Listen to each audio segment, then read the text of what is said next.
You've likely heard about the fight or flight response.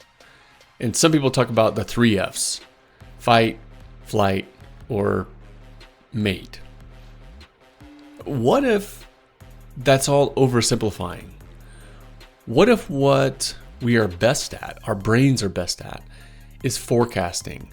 And in forecasting, we are working with uncertainty. Uncertainty is one of the most stressful things that we deal with.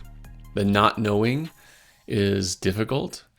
And for many of us, it can be overly stressful and cause anxiety and depression, and can be related to burnout and so many things. What if we embrace that uncertainty? And what if we use this forecasting ability to our advantage? Forecasting does not mean that we're going to have all the answers.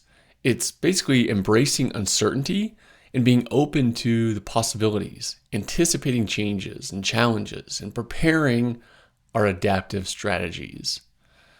By acknowledging the brain's natural inclination towards this, towards being a prediction machine, we as leaders can foster environments with our teams that are more resilient or anti-fragile, innovative, and better equipped to navigate the world we live in. We've talked a lot in many of these episodes, especially the ones on emotional intelligence, about how we tend to react. And the more we can foster that pause before a reaction, we can choose to respond. We can do the same thing here.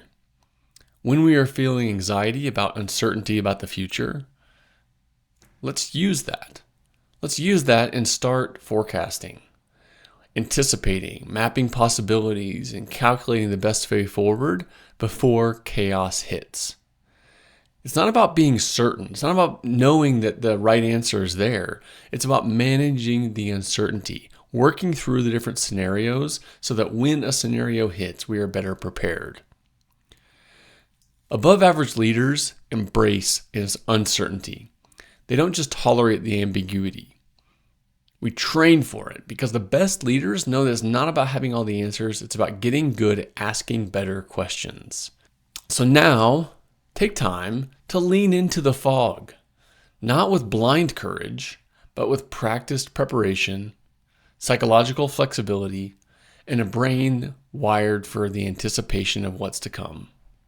Knowing that you've thought through the possibilities. Write down one uncertain situation you have going on right now. How might you approach it differently? What are the different scenarios or outcomes that are available? How can you leverage yourself towards the one that you prefer rather than the one that could happen to you if you do nothing? Sketch it out. Write out the possibilities. And then take one proactive step towards the future that you prefer. Let me know how it goes. See you tomorrow.